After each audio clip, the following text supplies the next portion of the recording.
A couple of years ago, I was what you would call a bit of an edgelord. I was obsessed with disgusting and scary images, offensive humor, and no right was more important to me than my free speech, which mostly meant throwing slurs at people over voice chat. I'm not sure if I can say I'm a better person now or more mature, but thinking or acting the way I used to usually results in me running and throwing up. I can barely witness anything gory or offensive without instantly relating it to myself and getting flooded with unwanted images that escalate worse and worse. I've turned into that guy who PMs you and thanks you for the trigger warnings, saving me from getting violently ill at work. As you might guess, I did not suddenly mature a lot in a couple of years. This is an effect of trauma. PTSD, my therapist called it, although he does not believe in the events that caused my PTSD. He has a theory that it was a nervous breakdown over the years of desensitizing myself, coupled with false memories and other junk. Maybe that is what my insurance is paying him for, not to fix me, but to give an alternative explanation that is a lot less disturbing than what happened that night. I used to work second shift customer service, heavily unsupervised. So after the first shift was completely gone, we would regularly drink and do drugs to make it through the evening. We kept a group chat where we would post crazy stuff, making each other crack up in the middle of calls. Also, we had this gamer girl we worked with who always shared video game memes and stuff like that, and one day she starts chatting about a thing called the Nope game. She said it was like a video compilation of messed up stuff, and the challenge is to see how long you can watch it without shutting it off or turning away. Well, it sounded like something hilarious to do, but the more we looked into it, the more we realized it was not a video that is out there. It is a specific stream you need to know about and is almost always streamed through different platforms with brand new accounts. So after hours of digging, we found out that one is happening in a few days around midnight. That was perfect. Normally we got out around 11 and hit up a diner to get drinks and breakfast food, so we were going to do that instead. One guy was joking about watching people dying videos to condition himself to win. Another said it would all be cringe stuff or extreme fetish stuff. In hindsight, we were so naive, acting tough, and even salivating at the prospect of showing how crazy we were. The night of the transmission, all 5 of us went to the gamer girl's apartment. Basically just a bedroom and living room with stained carpets and empty takeout containers everywhere. Her computer was actually in her bedroom, so we all piled in however we could. On her bed, sitting on the floor, just standing around. We had been drinking and smoking since we got off, but let me just say we were all still pretty level-headed. Like, we had gotten perfect scores on calls while being a lot more messed up than that. The gamer girl set up a recording app so we could re-watch the Nope game later, or maybe even do our own streams of it. We figured that is how these things spread. Anything that goes online gets shared to death, and people move on to the next thing once it gets boring. We were just early adopters of this Nope game. At this point, I realized I've been stalling a little. I did not really want to write about it. Anyone who reads this will probably find it stupid or silly, like somebody else's nightmare. But that was a real nightmare we shared. There was an old, timely countdown reel, and then the transmission started. It was just a teenaged Asian girl in a hospital gown, sitting on a metal chair in some sort of clinical room that was white and spotless. Literally, as soon as it started, she said "one" in perfect, unaccented English, making me think it was filmed somewhere here in the US. "Two," she said, and something squirmed in my stomach. 3, and the gamer girl's arm twitches hard, startling all of us. It was like a spasm moved through us like a wave. Despite the booze or pills or weed, I did not feel numb at all. I felt tense, exposed, and raw, transfixed. 4, and I realized only 4 seconds have gone by, but I wanted to leave. More than anything, I wanted to leave. 5, she counted, and her skin glitched. Not like she was a 3D model. Instead, it was like flesh and bone spiked in a little random directions and returned to normal. One of the guys yelled "Nope" and ran out of the room. Although I felt trapped, not even my gaze could follow him.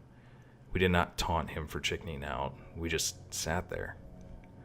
I think somebody in the room was sobbing softly, but I could not turn to see who it was. And nothing bad had started yet. It was just a vibe of being pumped into the room through the monitor, like some sort of gas. It would not get really bad until she hit the first minute. By then, her skin and bones regularly glitched and spiked and moved like an equalizer.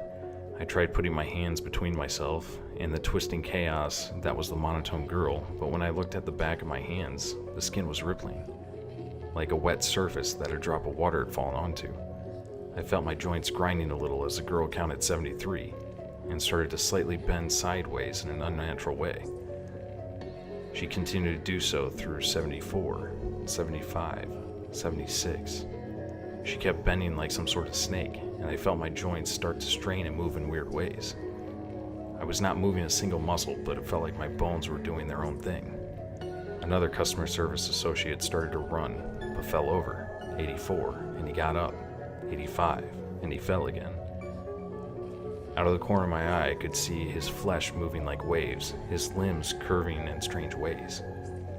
It took a few tries, but he was out of the room before she declared 100. It was no longer a challenge at this point. It had stopped a long time ago. At this point, I was trapped watching the girl on the screen spiral into herself. The gamer girl was having spasms, making loud, wet breathing noises beside me. I heard that the other guy was still behind me, knocking on the ground at a very fast rate like he was vibrating. I guess there were only 3 of us left in the room. I figured I would focus on him, and as she declared 112, I was slowly turning my head away from her hypnotizing gaze, which peered at me from a slow whirlpool of flesh, bone, and hair. She was like a liquid pulsed with every number, 117, and the flesh pulsed, 118. It was like a visualizer of dread spiking and shifting with my terror, but little by little I turned my head away, past what felt natural. By the time she said 122, I was looking at the guy behind me. I do not know what was more horrifying, the fact that my neck must have been turned a full 180 degrees, or that he was pulsating and warping, glitching even more violently than the gamer girl. One of his fists was jackhammering the floor, making a very rapid thudding sound with blood starting to pool in the spot. At 136, I was granted a distraction. The people outside were screaming and yelling at us to get out, but they not dare come in for us. I started to roll, to slither in ways I'm not sure I can describe. I felt loose, rubbery, like I was melting, like some sort of trip or nightmare, except I'd never felt more sober.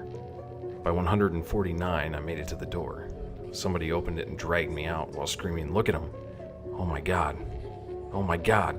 Once outside the room with the door closed, I could feel the dread still thick in my head, but with the voice muffled, it was starting to subside. It was being replaced by a sort of stiffness and excruciating pain, like I had fallen down 2 flights of stairs to get away from the computer monitor. The people in the room with me were counting, but it was something else. 1, and they got into position. 2, and I realized that the pillows were duct taped over my ears.